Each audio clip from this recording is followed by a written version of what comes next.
Welcome to another 20th century pop culture trivia video on Patreon. This is Tim in Tokyo. And this is Paul in apparently the Hanover City Dog Pound or the pet store because there are dogs barking downstairs that I'm sure you will have no choice but to listen to for at least part of this episode or this trivia cast. Yeah, and unlike on the audio podcast, I really don't have a way to edit them out. So, Okay.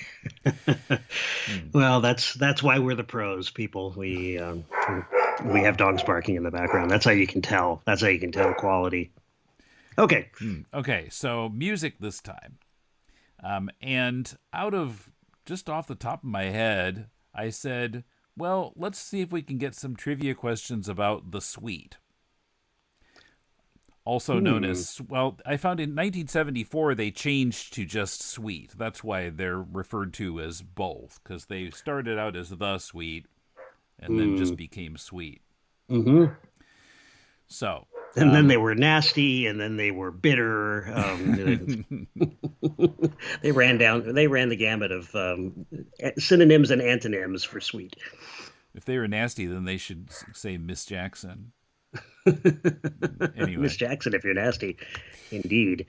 okay, so came up with five questions, and they tend to center on their early career, Hmm. just because I got to five and I didn't get all the way to like Love Is Like Oxygen. So,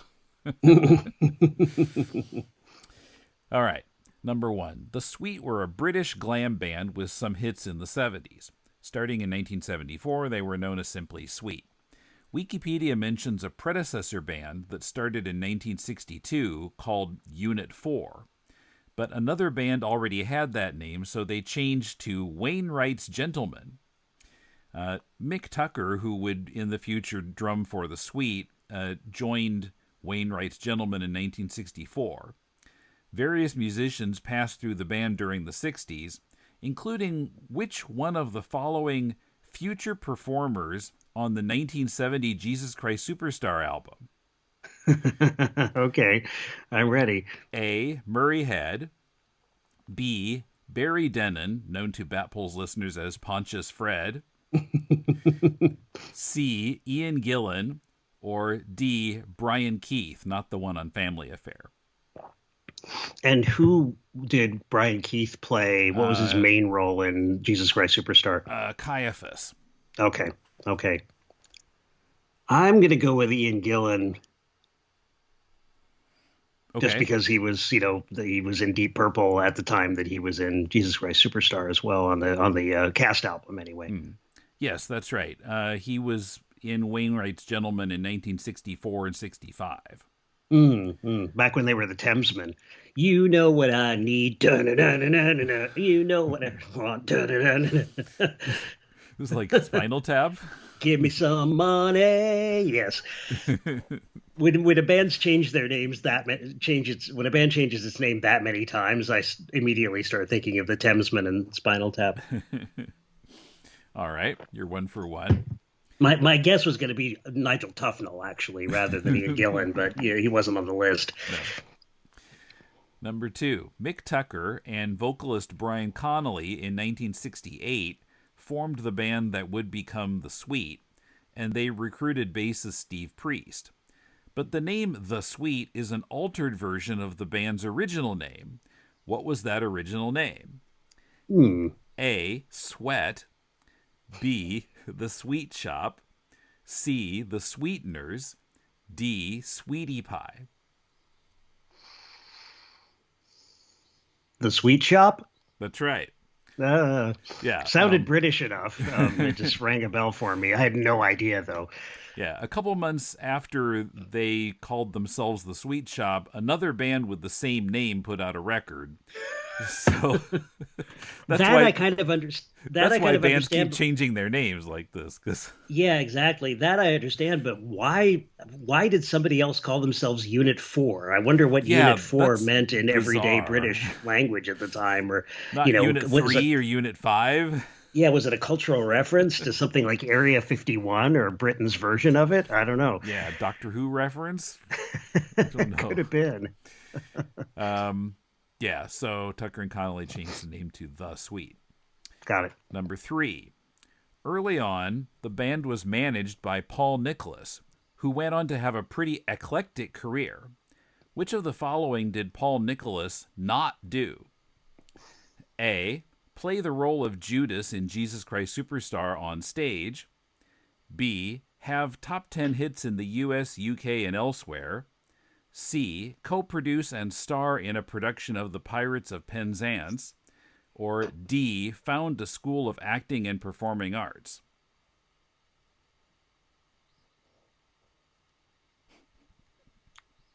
Gosh, those all sound, so crazy as to be plausible.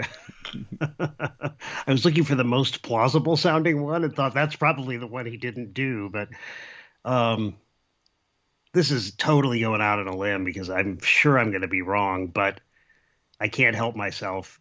Played Judas in the stage version of Jesus Christ Superstar? You're right. Actually, he Oh, played Jesus, not Judas. man. So he was one of those, producer performers like Hmm. Nick Lowe, for example. Yeah, he's still around. He's in his 70s now. Hmm. Um, and he was in a lot of stage musicals, plays, and some TV shows also acting. Bonus Wow, busy question. guy. Bonus question. Name his one top 10 hit in the US and the year in which it was released. Okay, tell me his name again. Paul Nicholas.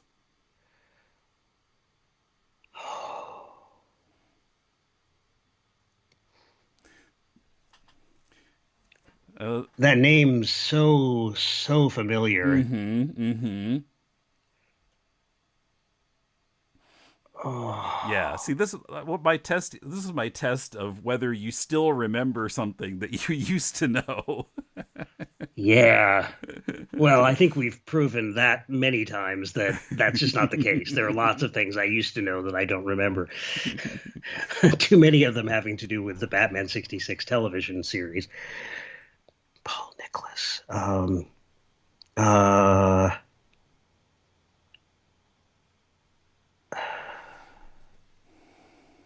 mm,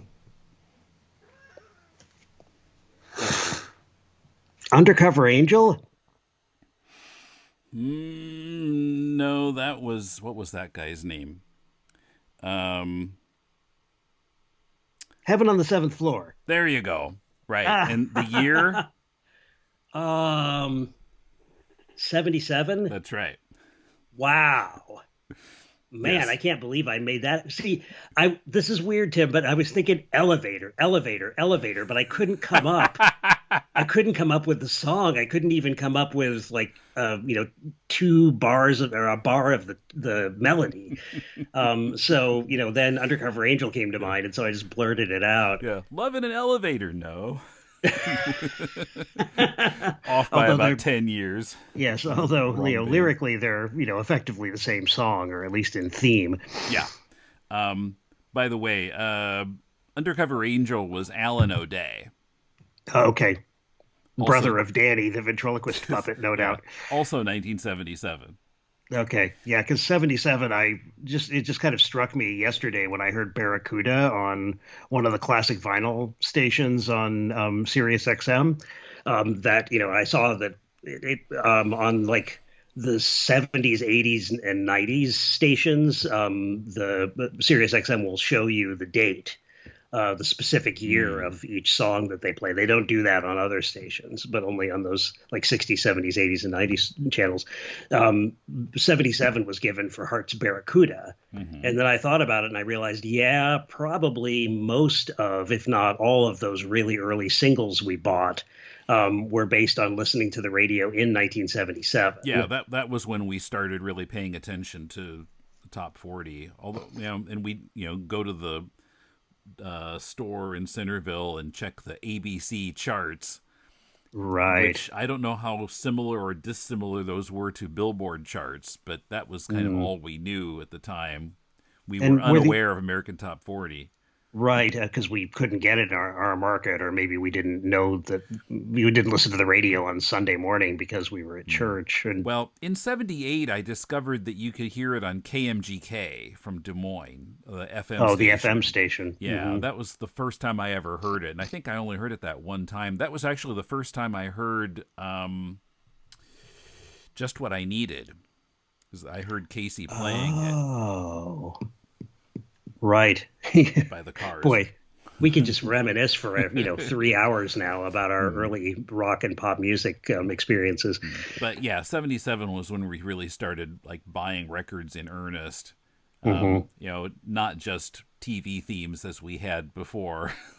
Happy Days, Right. Welcome Back, Happy Cotter, Days, Welcome Back, Cotter, Laverne and Laverne and Shirley. Shirley. And then, mining the B-sides, hoping that they would be as, striking and fun to listen to as the themes from these shows were. And they never were. Like Watching You by, Hmm. um, what is the name of the Cindy singer Greco. of Cindy Greco? Yeah, the singer of the Laverne and Shirley theme.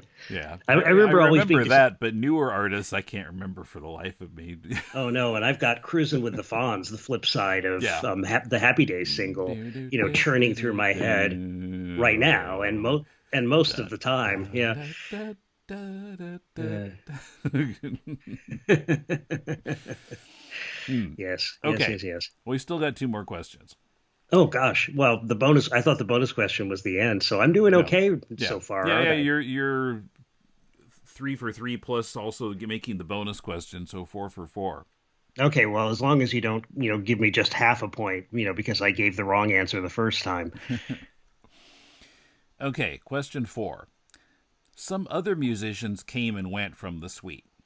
Guitarist Andy Scott was recruited in 1970, and the band had its set lineup. They started to have hits in the UK in 1971. In 1973, Little Willie was re released in the US and hit number 3. Little Willie, Willie won't Oh go yeah, home. Yeah. I've only recently discovered that, so many songs from our youth were actually sweet songs, including "Love Is Like Oxygen." I never would have hooked "Love Is Oh, Like yeah. Oxygen" to Little Willie for some reason. I Hmm. don't know why. Well, they changed their sound. I Sure. mentioned that in Wikipedia too. That I guess that whole '78 album, Level Headed, was kind of more. They compared it to ELO, where Mm, the early stuff was a mixture of bubblegum and kind of Who influenced rock. mm-hmm, mm-hmm, mm-hmm. Hmm. Yeah, interesting. I was gonna Anyway, say, yeah, I was gonna say something else, but I don't yeah. remember. Their other two U.S. hits were Ballroom Blitz and Fox on the Run. Yeah, Hmm. I bought like 20 years ago now. I bought a Best of the Sweet CD that Interesting. has all those on it. Yeah, Fox on the Run was the only one I knew at the time was a Hmm. song by Sweet or The Sweet. But these were the days when if the DJ didn't mention the name or artist of a song, you just didn't know what it was if Right. the song was not on the top 40 at that very moment. Well, yeah, you couldn't Shazam it. You couldn't check a readout someplace that gave the name of the song. You were just screwed. Yeah, exactly. So I still have moments of like deep shock when I realize a band that I knew recorded a song or no recorded a song that I have very positive memories of, but had no idea who the artist was for Hmm. years. In one performance of their 1973 UK number one hit Blockbuster, which is also on that CD, Yeah, that one on, I don't know. on the British TV show Top of the Pops, Steve Priest wore a costume that raised eyebrows. What did he wear? A. His birthday suit. B. A ball gown. C. A Nazi military uniform. D. A beach towel. Nazi military uniform. That's right. Wikipedia says in one performance of Blockbuster on Top of the Pops Christmas edition, Priest aroused complaints after he appeared replete in a German military uniform, Hitler mustache, and displaying a swastika armband. The band also capitalized on the glam rock explosion, rivaling Gary Glitter, T Rex, Queen, Slade, and Wizard for outrageous stage clothing. So the ball gown would have been my second choice, but that struck me as something you'd wear when you're playing Ballroom Blitz rather than Hmm. Blockbuster. Well, I didn't find a way to incorporate it into the quiz, but I saw on Wikipedia that supposedly Ballroom Blitz was inspired by an incident where, like, they were supposed to perform and they got, like, ejected from the club or something because they were wearing makeup.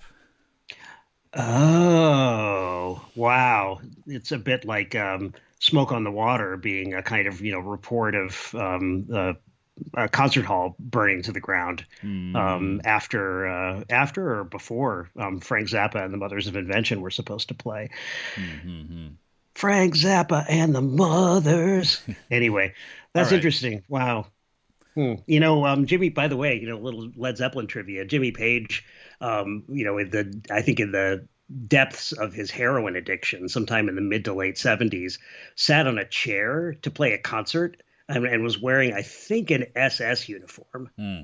It was either an SS uniform or a Gestapo uniform. So, yeah, there was a record of, wearing shocking costumes. Maybe he was doing it to wake himself up because he was so, darned happy from having shot up before the concert. Sorry, it's a family show, so I, don't want to go into that too deeply. Okay, one more. Let's see if you can keep your perfect streak on this one. Never happened before. Why would it happen now? I wonder. But I'm not gonna knock. I'm not gonna look a gift horse in the mouth.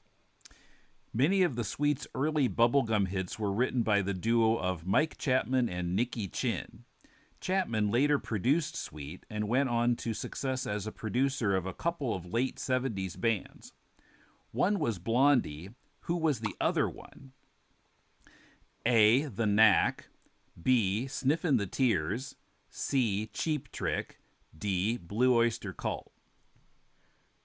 Oh boy, the knack. That's right. Yay, you did it. Yeah. So It's he. the only one that has the same. I mean, I've listened to the Knack record, the first one, a lot over the last five Hmm. years because I find that it really sure they're cheap Beatles knockoffs in lots of ways. They're no better a band than they were in '79 when they were being their chops were being busted by every rock critic in the world for not being punk. But it's a pretty it's a good record. And the sound of it, the sound of the production was the one that seemed the most like Sweet to me. But again, it was just like, I pretty much pulled that out of my ear. So yeah, he produced both Get the Knack and But the Little Girls Understand. Mm. The first album went swimmingly. Wikipedia quotes the band's website. They have a website? As saying it was recorded in just 11 days for a miserly $17,000. Wow. The Knack performed the songs, quote, live, unquote, with minimal overdubs. Chapman basically hit the record button and let the band play. Wow. When the second album was less when the second album was less successful, Chapman and the band had a falling out, with each blaming the other for the failure. Hmm. Hmm. Yeah, I think they only had like one set of 9 or 10 songs in them that was really, really good. But Knack fans might disagree. I think only half the band is has survived, is still living. Hmm. The bassist and the guitarist, I think, or the drummer and the guitarist. Anyway, I know the guitarist is still around. I heard him. He and the other surviving member of the band did a Zoom video called "By," what was it called? "By Corona." At the beginning of the pandemic, it's a kind of fu to the pandemic. We're going to live through this, and he played the entire they played the entirety of the song with the lyrics changed, but Hmm. he did the entire My Sharona guitar solo Oh, wow. live on Zoom, and my God, he's still just as good now as he was then. It's incredible. Okay, so that was a quiz about the Sweet and some other stuff.